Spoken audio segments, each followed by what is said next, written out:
I want to talk a little bit about Dying Light 2 today. It's been a game that I've been playing since launch and really enjoying it, as a matter of fact. I've got some footage for you here in the video today, but I also want to use Dying Light 2 as just one of those examples why accessibility in games is not what you think or a lot of what the discourse says it is, and why it's so important to pay attention to. We'll talk about all of those details here right after this.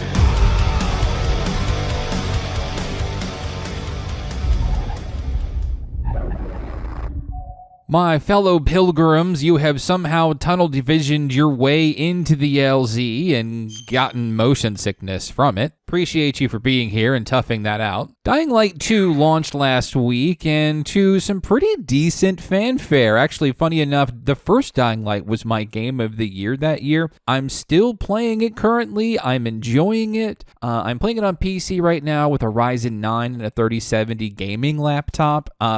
So it's not as capable of as a desktop would be, but I'm still running it mostly full with ray tracing on, and it is absolutely gorgeous. But now I want to talk about my console friends, because my console friends, particularly on the Xbox Series S that are playing, because, you can probably have a better chance of finding a Series S than a Series X these days, had a tiny bit of controversy when it came to sort of the, technical aspects of just that particular version of the game. Now, in reviews, I'm not seeing a ton of stuff, just regarding just a bad launch. I don't think Dying Light 2 has had a bad launch. It does have some bugs here and there. I've encountered one or two that, aren't, they're small and inconsequential like many bugs, but they are working on fixing them. The Dying Light 2 Twitter is very active, and particularly the Dying Light 2 lead designer is super active on Twitter too, and you gotta respect that, right? When somebody is engaging in good faith, they're not necessarily being condescending, though I do support developers snarking the hell out of you if you're a complete jerk to them. I think you deserve that. I don't care if you bought the product or not, especially if it's in bad faith, right? But I think this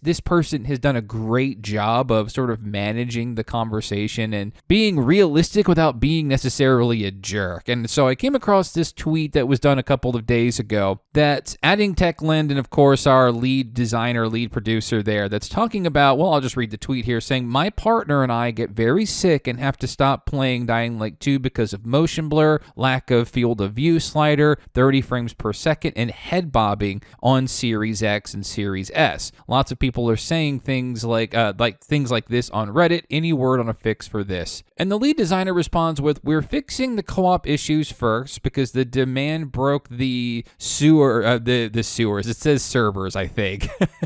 Maybe a typo there, but Sony, Microsoft, and Epic servers. Motion sickness will be addressed in the first upcoming patch. Field of view and motion blur will be considered for the next one. 30 frames per second on the Series S will be looked at, but the console's GPU is holding us back." Somebody then responds moments later saying, or the day after rather, "It's definitely not the Series S GPU holding back. There are multiple games that run 1080p at 120 frames per second and 1440p 60 on the Series S. Y'all's optimization skills just suck. The PS5 and the Series X runs at 1080p by 60. I'm guessing their GPU," it's the wrong spelling of there, but anyway, "is holding you guys back." Now, this is an example of what I mean of somebody who should be snarked, right? What do you know, a random dude on Twitter, about a video game development, right? This is why it's, if you're going to be a sort of an armchair developer and a sort of a follower of any game, speak to what you know and speak in good faith to what you don't know, right?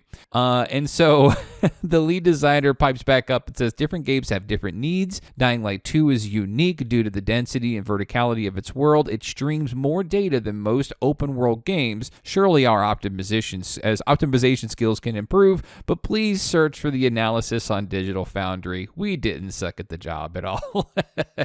That was lovely, and I appreciate that snark. And the Digital Foundry breakdown of the PC version was really good. Solid port, lots of optimization recommendations. I actually followed that. It's been great for my experience so far, especially in the footage that you see here. Little jumpy, the frame rate could use a little optimization, but I'm overall happy with what I got. But this brings the big conversation down to accessibility, right? Remember when the whole Dark Souls easy mode thing came down, and we were talking about mainstream games and why games should be difficult, or we shouldn't curtail games or cut down various features on games because of other people. And I think this is just one example of how that's kind of a misrepresentation of that argument. Sure, a genuine easy mode for a game like Dark Souls would be great to reach out to the masses, and I still kind of advocate it to a degree if it's handled appropriately. But now we get down into features and accessibility, right?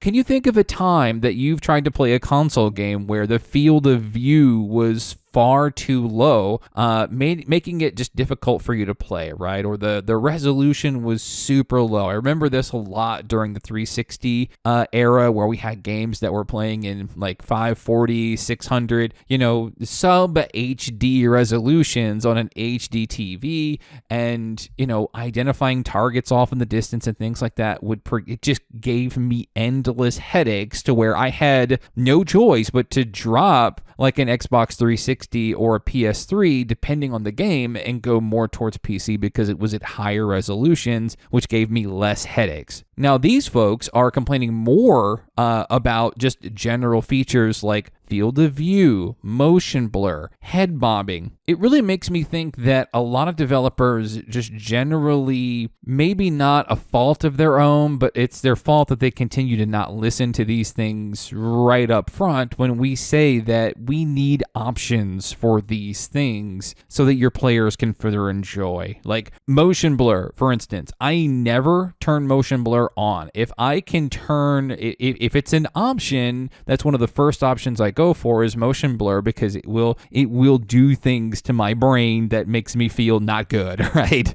And I can see the complaints, and some of the motion blur in Dying Light 2 is pretty excessive, leaving me no choice but to crank it down to low.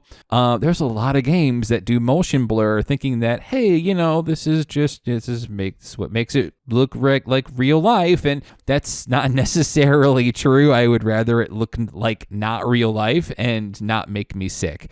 Head bobbing, right? We're talking about a lot of parkour moves and jumping and things like that. Jumping, running, dashing, diving, all the actions that you're doing in any game, or any part of this game, rather. It can be taxing, right? And so when I'm thinking about accessibility, this is a small example, but a regular example that you see in this industry when it comes to not being attentive to folks' needs, when it comes to disabilities, or just minor things that can upset a person physically, leaving them unable to play games. So I appreciate that Techland are looking into this and actually have a fix in the pipeline for these things. There's only but so much you could do, especially on a more closed, limited platform like a Series S. And I appreciate that they're doing the work on that. There are a lot of games out there that do take accessibility into mind, and actually very, very seriously. When you look at something like The Last of Us 2, that was a monumental approach to accessibility in this industry, and I'm really glad that they went for it. Not saying that Techland necessarily has to go to those links, because it has to be costly to implement those kinds of measures, but even just the basics for people.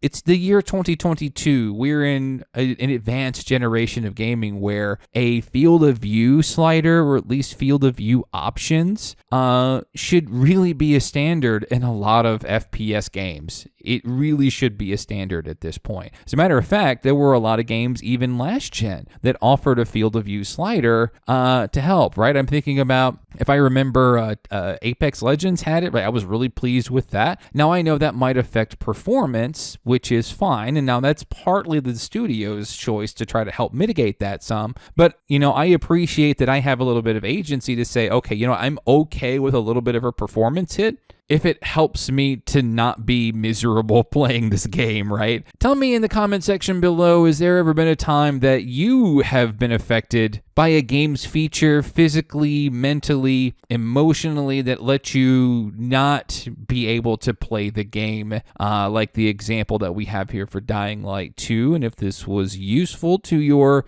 daily games industry commentary, then have a like and subscribe and come back for the next one. See you later.